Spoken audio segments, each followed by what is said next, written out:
Did you know that Lil Durk's legal team is actively trying to get his federal case dismissed? On April 18th, Durk's attorneys filed a motion in the U.S. District Court for the Central District of California, requesting that the indictment against the Chicago rapper born Durk Banks be thrown out. According to court documents obtained by XXL, Durk's lawyers argue that the government presented misleading and false evidence to the grand jury. A major point of contention is the use of his song lyrics as evidence. Specifically, prosecutors referenced a line from the track "Wonderful Wayne and Jackie Boy," where Durk raps, "Look on the news," and searches on for 3 people who police say at a Savannah rapper, a member of his entourage. It happened in Los Angeles, and cameras captured the aftermath. This man, a passenger in that car, frantic at the sight. Lil Durk's legal team is pushing back hard against what they call unfair and misleading evidence.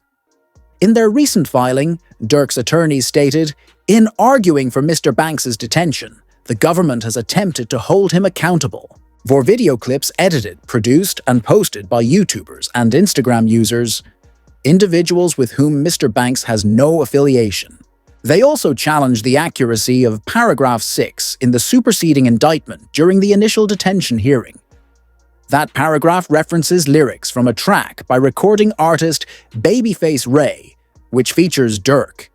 Durk's team says Wonderful Wayne and Jackie Boy was recorded 7 months before this actually happened. And the specific version of the song that had audio from the news clipping actually overlaid onto the song is a fan edit, not the original song that Durk recorded and released. Basically, they're saying that the key evidence used to charge Durk were lyrics written and recorded 7 months before the incident even happened, and then an internet mashup that a fan edited and posted. There's compelling evidence suggesting that Lil Durk recorded the song in question before Lil Pab's death.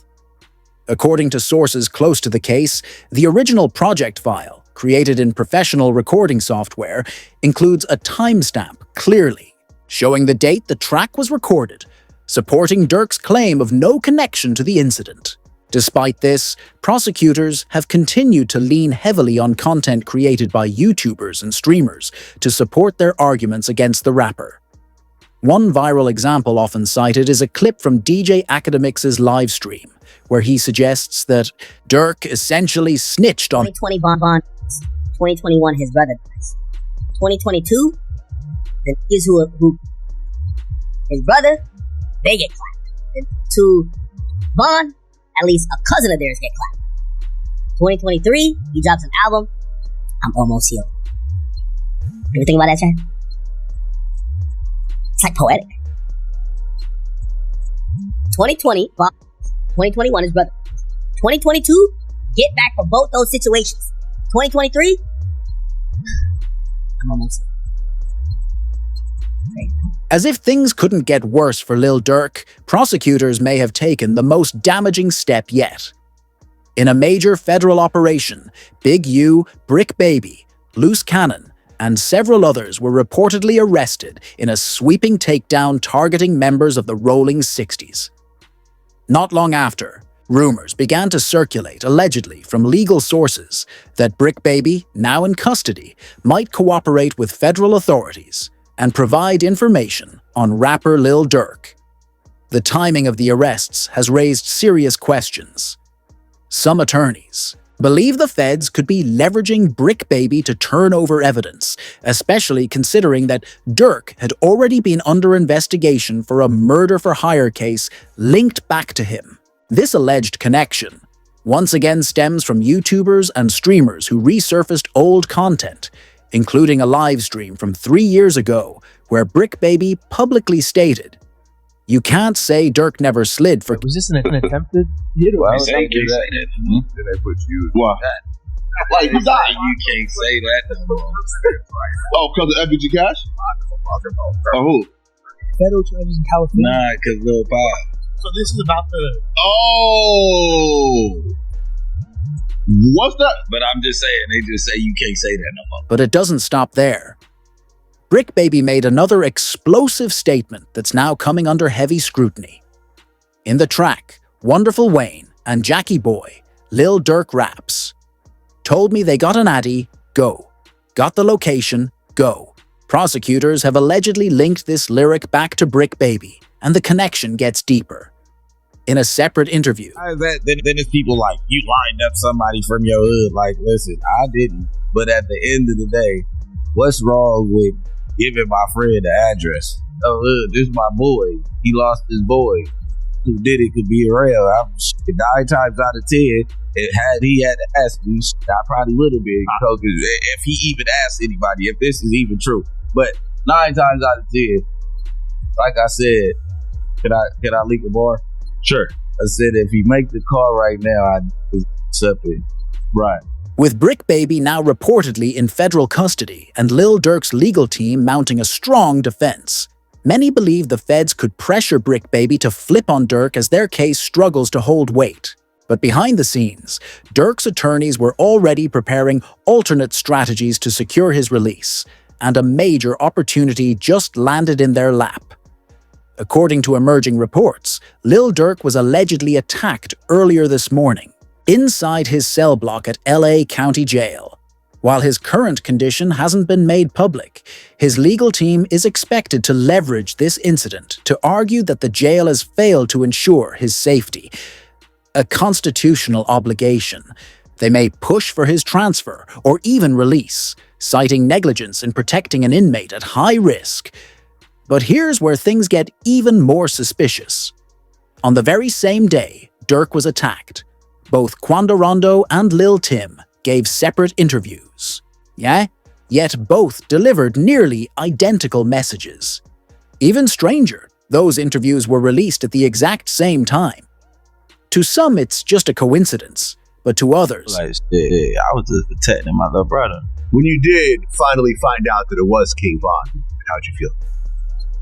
I was like, damn, if Brian did that stupid shit last night, he still would have been alive. That's how I was. But I was like, yeah, I ain't no the type person I am. Like, I'm a humble person. I ain't no disrespect to like his mama saying community like that, because I could easily get on that type of stuff and be clout chasing type. But like, I ain't on that type. I'm a humble person, but it's like they ain't never popped that shit off. That shit would never happen like that. the eerie timing of the interviews didn't go unnoticed.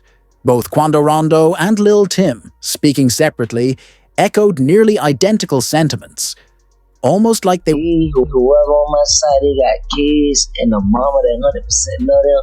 And at the end of the day, bro, all this book that we talking about is stupid.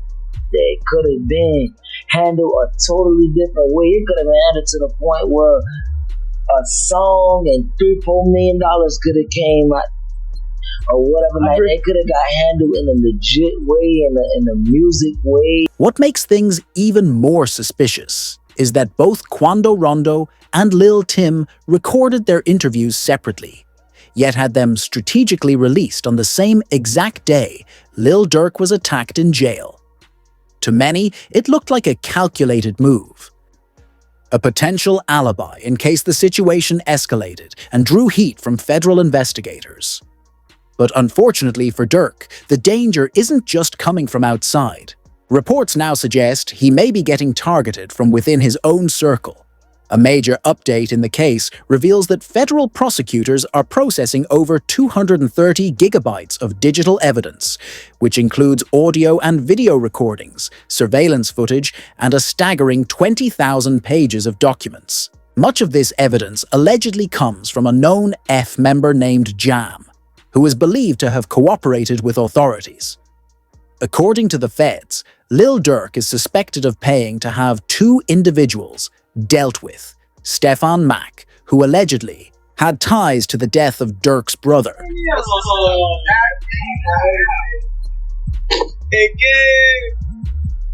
gonna lie. My whole dream thing. I ain't gonna lie. Feeling like back in the day. Oh, oh, dang. Look like you said. Oh, he's so happy. He's about Check on your man, know what you got. yeah. I ain't gonna lie, man. Hey, when I was growing up, I don't have a day architect. What happened to dad? School's out of town. All that whooping on the net, it got your man. The circumstances surrounding Stefan Mack's passing are now coming into sharper focus. Shortly after Mack's death, Lil Durk posted a message on Instagram, dedicating it to his late brother, D-Thang.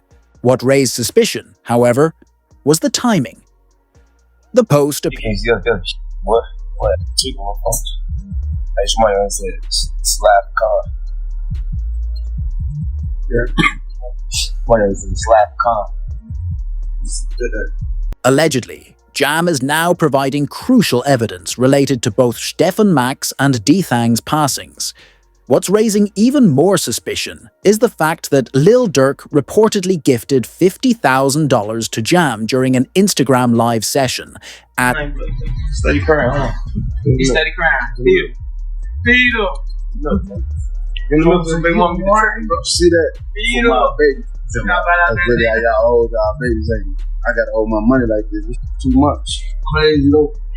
I'm sitting up there doing all this. Sneak this and internet games and all this. I'm some money to do something. Like, we winning, bro. I can do it. Whatever it is I want to do, I can do it.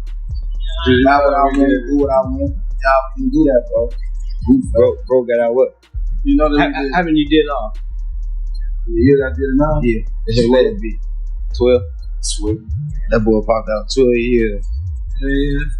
So much money. You really get in order to pick out the lanes, man, boy.